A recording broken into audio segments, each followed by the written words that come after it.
오키뉴스 이승희 기자와 함께하는 키워드 포착 시작하겠습니다. 오늘도 스튜디오에 이 기자 나와 있습니다. 안녕하세요. 네, 안녕하세요. 키워드 포착의 이승희 기자입니다. 네, 오늘은 어떤 내용으로 함께할까요? 네, 지난해죠. 국정기획자문위원회와 더불어민주당은 연간 4조 6천억 원의 요금 절감을 골자로 한 가계통신비 인하 방안을 발표한 바 있습니다. 그 이후 1년이 지났는데요. 통신비 인하 취지는 바람직하지만 그에 대한 재원을 민간기업인 이동통신사가 부담해야 한다는 점에 대해서 논란이 끊이지 않고 있습니다. 오늘은 정부의 통신비 절감 대책 발표 후 1년간의 발자취를 되짚어보고 향후 전망까지 이야기해볼 예정입니다. 네. 이 가계통신비 인하 정책은 문재인 대통령의 대표적인 공약이었고, 그리고 현 정부 출범 이후 또 관련 정책 발표가 이어졌는데요. 벌써 1년이 지났습니다. 자, 그렇다면 지난 1년간 이 통신비 인하를 위해서 어떤 정책들이 또 시행이 됐는지 좀 정리를 해보도록 하죠. 어떻습니까? 네, 먼저 선택약정 할인율 확대를 꼽을 수 있습니다.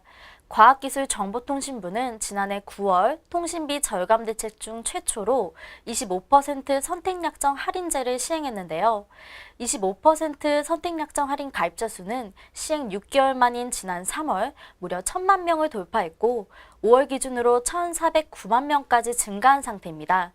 그래서 현재 20% 요금 할인 가입자는 798만 명, 25% 요금 할인 가입자는 1,409만 명인데요.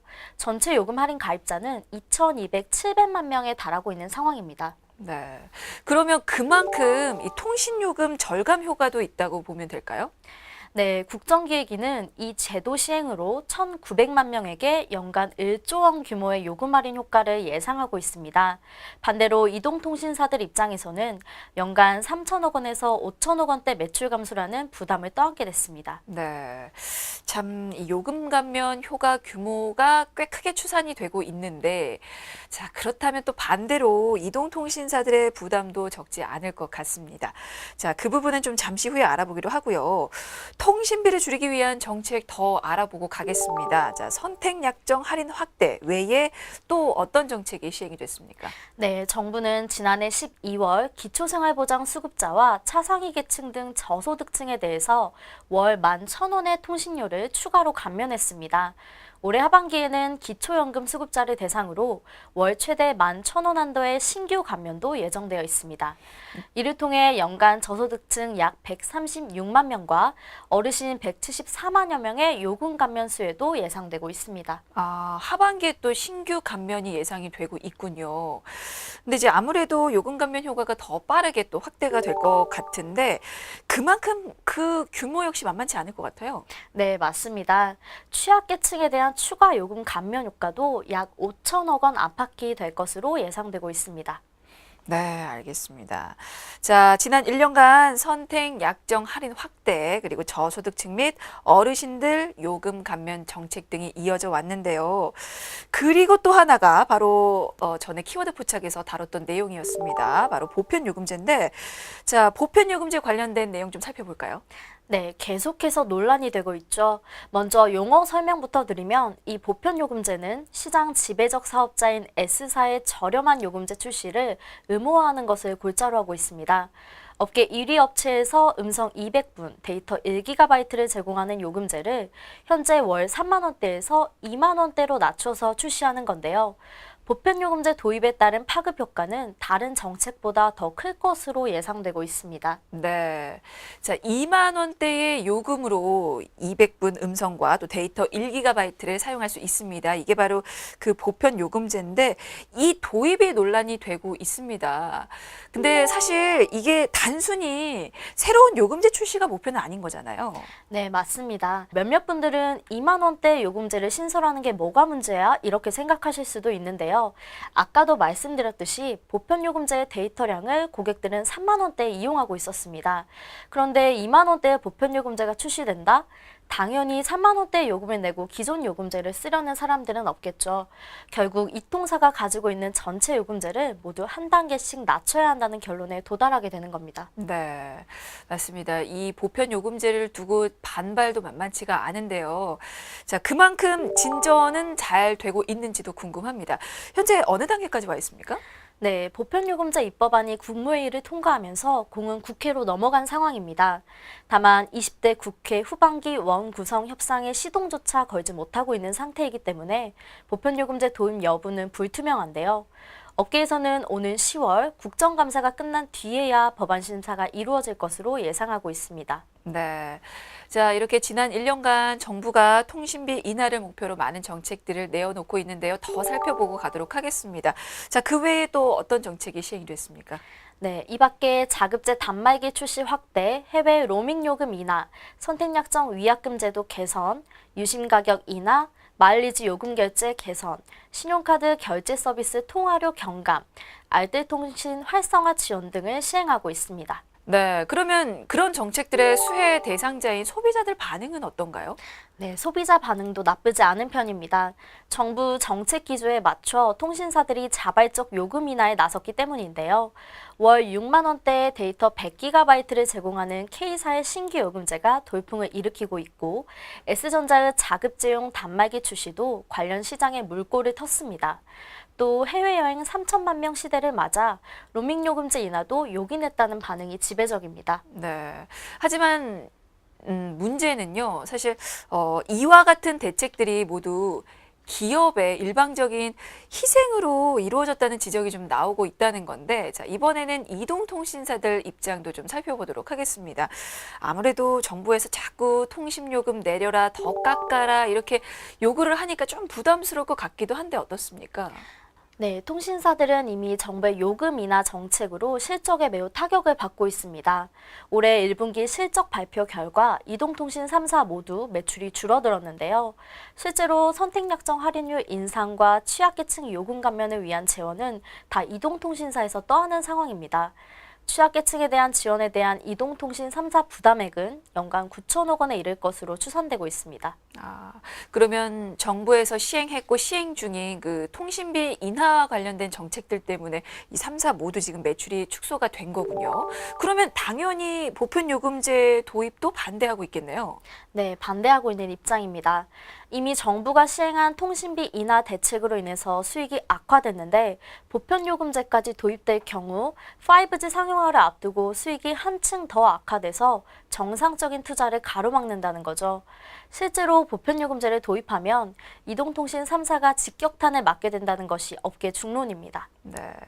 자, 수익성 악화를 이유로 이동통신사들은 이 보편요금제 도입을 반대하고 있는 상황인데요.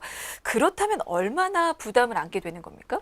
네, 과기정통부가 규제개혁위원회에 제출한 보편요금제 규제 영향 분석서에 따르면 보편요금제 도입에 따른 이동통신 3사의 연간 매출 감소액은 무려 1조 3,581억 원입니다. 현재 통신 3사의 연간 영업이익인 3조 5천억 원의 약 40% 수준이니 당연히 보편요금제 도입에 반대할 수밖에 없는 상황입니다. 네. 참 사실 뭐 규모가 크긴 한데 그래서 정부에서 규제할 것이 아니라 자유시장에 맡겨야 한다 뭐 이런 지적도 있는데요. 이런 분위기를 의식해서 그런지 최근에 이동통신사가 먼저 좀 저렴한 요금제를 내놨잖아요. 네, 맞습니다. 지난달이죠. K사가 저가요금 이용자들을 위한 요금제를 출시했습니다. 월 3만 3천 원의 유무선 음성통화 및 문자를 무제한으로 사용할 수 있고 매월 기본 데이터 1GB를 제공하는 요금제인데요. 데이터를 다음 달로 이월하거나 다음 달 데이터를 당겨 쓰는 일명 밀당 기능도 사용할 수 있다고 합니다. 네. 근데 사실 이게 최근에 이렇게 저가 요금제가 출시가 된 거지. 사실 그 전까지는 이동통신 3사가 주로 고가 요금제 위주의 뭐 요금제나 서비스를 제공해 왔잖아요. 그게 사실 아닙니까? 네, 맞습니다. 특히 L사의 경우 지난 2월 고가 요금제 고객을 겨냥한 속도와 용량 걱정이 없는 데이터 요금제를 월정액 8만 8천 원에 출시했고요. S사도 차등 지급했던 멤버십 포인트를 전 고객에게 무제한으로 제공하는 방향으로 서비스를 개편했지만 이 역시 멤버십 서비스 혜택 증가에 불과했습니다. 네. 뭐 두 곳 모두 고가 요금제에 대해서는 개편이 이루어졌지만 이 저가 요금제에서는 이렇다 할 변화가 없었던 셈이잖아요. 네, 정확한 지적이신데요. 이런 측면에서 볼 때 K사가 내놓은 저렴한 요금제는 사실 충격적인 수준입니다. 그동안 정부와 시민단체 등이 계속해서 주장해온 저가요금제와 유사한 수준이기 때문인데요. 물론 선택약정 할인이라는 조건이 붙었을 경우라고는 해도 정부가 요구한 월 2만 원대 요금제를 최초로 실현한 것은 사실입니다. 아, 그러면 고객이 선택 약정 할인을 선택할 경우에는 어떻게 됩니까? 네, 음성통화량이 무제한이기 때문에 음성통화가 200분 주어지는 보편요금제보다는 훨씬 경제적이라고 볼 수 있습니다. 게다가 K사가 선제 대응을 한 이상 업계는 정부가 보편요금제 법제화를 강행할 명분이 사실상 사라졌다고 보고 있는데요. 무엇보다 경쟁사들도 가만히 있을 수만은 없습니다. 시장 파이가 정해져 있는 이동통신업계 특성상 시장 점유율을 높이기 위해서는 고객 이탈을 막고 최대한 경쟁사 고객을 새로 유치해야만 하기 때문입니다. 네, 맞습니다. 사실 한 곳에서 보편 요금제에 준하는 아주 저렴한 요금제를 출시했으니 다른 두 곳도 빨리 대응에 나서야 될 상황이 됐군요.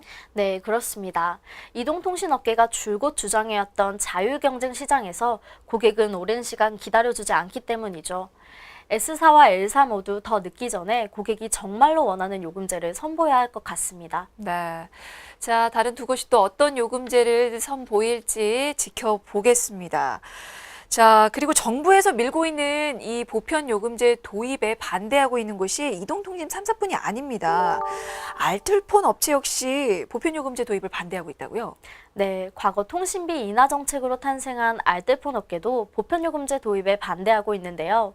보편요금제가 도입되면 알뜰폰 업체 30여 곳이 가격 경쟁력을 잃어서 결국 무너질 가능성이 크기 때문입니다. 네, 알겠습니다. 자, 지난 1년 동안 정부에서 시행한 통신비 인하 정책으로 인해서 이동통신 3사의 매출이 상당히 타격을 받고 있는데요. 그 와중에 원가 공개라는 이슈도 있었어요. 네, 우선 원가 공개 이슈를 알기 위해서는 지난 2011년으로 거슬러 올라가야 합니다.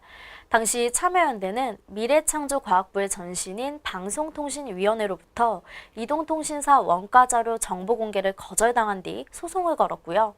대법원은 2005년부터 2011년까지 국내 이동통신사의 영업보고서 대차 대조표나 손익계산서, 영업통계 등을 공개해야 한다고 판결했습니다. 다만 인건비, 접대비, 유류비, 공급회사나 보험사 등 제3자와 체결한 계약서 등은 영업전략과 직결되기 때문에 비공개 대상으로 분류됐습니다. 그러니까 대법원에서 이 통신비 원가 산정 자료를 공개하라고 판결을 내렸고 또 참여연대가 그 자료를 받아서 공개한 겁니까? 네, 맞습니다. 참여연대는 이동통신 3사의 2G와 3G 요금제 자료를 공개했습니다. 하지만 정작 통신비 인하를 주장해온 참여연대가 문제 삼은 것은 통신비가 아니었는데요. 바로 요금 인가제였습니다. 요금 인가제는 1위 사업자인 S사가 새 요금제를 출시할 때마다 정부의 허가를 받는 것을 말합니다. 정부가 시장 경쟁 활성화를 위해서 폐지를 추진해왔던 정책이기도 합니다. 그러니까 정부가 요금제 출시에 적극적으로 개입해야 한다고 보는 거죠? 네, 그렇습니다. 요금제가 적절한지 여부를 두고 정부가 제대로 검토하지 않고 통신사들이 제출한 자료에만 의존했다는 겁니다. 네, 알겠습니다. 사실 뭐 그건 누가 옳다 이렇게 단정 지을 수 없는 문제인데요. 원가 자료 공개 확정 판결로 인해서 사실 논란이 이어졌어요. 네, 이동통신사들은 시민단체가 원가 보상률을 내세워서 통신비 인하를 주장하고 있다고 지적했습니다. 원가 보상률은 뭔가요?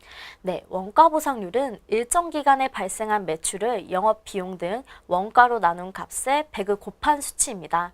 쉽게 말하자면 원가 보상률이 100을 넘으면 해당 연도에 발생한 이익이 사업 비용과 투자비보다 많다는 뜻이 됩니다. 100%보다 낮을수록 손해가 많았다는 뜻이기도 한데요. 통신사의 원가 자료가 공개되면 원가 보상률 산정이 가능해집니다. 그게 통신사가 가장 염려하고 있는 부분입니다. 네, 그게 원가 보상률이 높다는 이유로 뭐 시민단체나 정부에서 통신비 인하를 주장할 수 있기 때문인 거죠? 네, 맞습니다. 통신사들 통신비 인하와 관련해서 원가 보상률이 근거가 되는 것은 불합리하다는 입장입니다. 원가 보상률이 높다는 이유가 통신비 인하의 근거가 된다면 원가 보상률이 낮을 때 통신사가 요금을 대폭 인상해도 소비자들은 따질 수 없다는 것이죠. 특히 이동통신업계는 초기 투자 비용이 높은 대신 장기적으로 수익을 창출하는 특성을 가지고 있습니다. 사업 초반에는 손해가 크지만 시간이 흐르면서 이익률을 높여나가는 시기입니다. 이런 업계 특성이 고려되어야만 한다는 목소리도 만만치 않습니다. 네.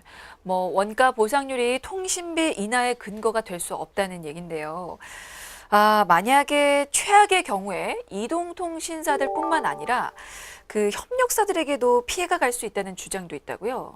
네, 정말 최악의 경우에는 산업 전반에 걸쳐서 피해가 갈 수 있습니다.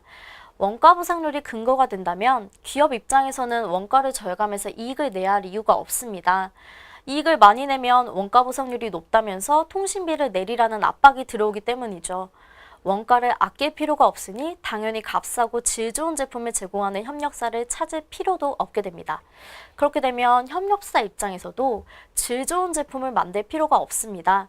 싼 게 비지떡이라는 말이 딱 적절한데요. 결국 이런 악순환이 반복되는 상황으로밖에 이어질 수 없다고 합니다. 그렇군요. 자, 그렇다면 이 가계 통신비 부담을 완화시킬 수 있는 실질적인 대안이 또 하나 있다고 하던데요.